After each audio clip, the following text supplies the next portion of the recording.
नमस्कार मित्रों। सनातन धर्म में भगवान शिव को देवों के देव महादेव कहा जाता है।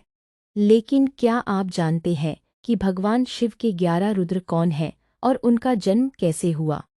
आइए जानते हैं यह अद्भुत कथा। सृष्टि के आरंभ में जब भगवान ब्रह्मा ने देवताओं, ऋषियों, मनुष्यों और अन्य प्राणियों की रचना की, तब उन्होंने अनुभव किया कि केवल सृष्टि की रचना पर्याप्त नहीं है। संसार में धर्म और अधर्म का संतुलन बनाए रखने के लिए एक ऐसी दिव्य शक्ति की आवश्यकता थी जो समय आने पर अधर्म का नाश कर सके। तब भगवान ब्रह्मा ने भगवान शिव का ध्यान किया। ब्रह्मा की प्रार्थना से प्रसन्न होकर भगवान शिव प्रकट हुए। उनके दिव्य तेज से एक अत्यंत तेजस्वी बालक उत्पन्न हुआ।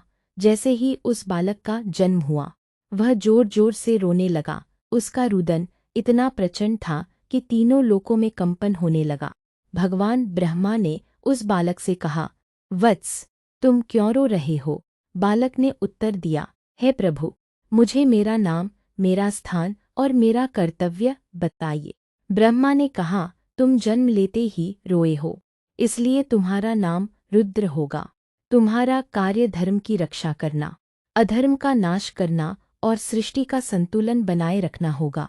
इसके बाद भगवान शिव ने अपने दिव्य तेज से 10 और स्वरूप प्रकट किए। इस प्रकार कुल 11 रुद्र प्रकट हुए। विभिन्न पुराणों में इनके नामों में कुछ भिन्नता मिलती है, लेकिन एक प्रसिद्ध सूची के अनुसार उनके नाम हैं हर, बहुरूप, त्र्यंबक, अपराजित, वृषाकपि, शंभु, कपर्दी, रैवत, मृगव्याध, शर्व और कपाली। भगवान शिव ने प्रत्येक रुद्र को अलग अलग दायित्व सौंपे।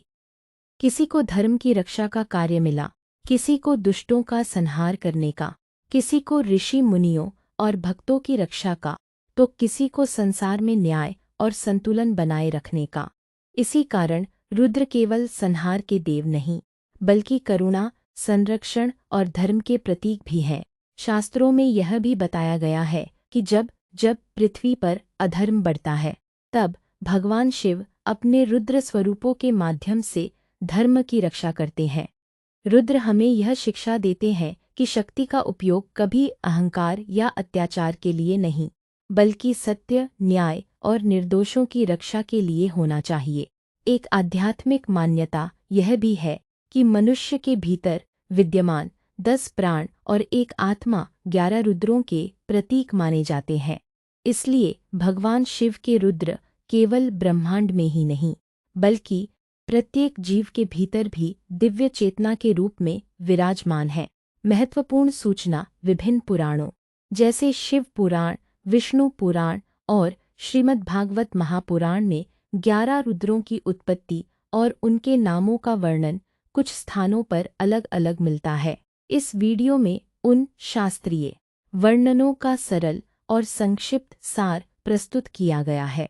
यदि आपको 11 रुद्र रूप की यह दिव्य कथा पसंद आई हो तो वीडियो को लाइक करें, अपने मित्रों के साथ साझा करें और सनातन धर्म की ऐसे ही दुर्लभ एवं ज्ञानवर्धक कथाओं के लिए हमारे चैनल को सब्सक्राइब करना न भूलें।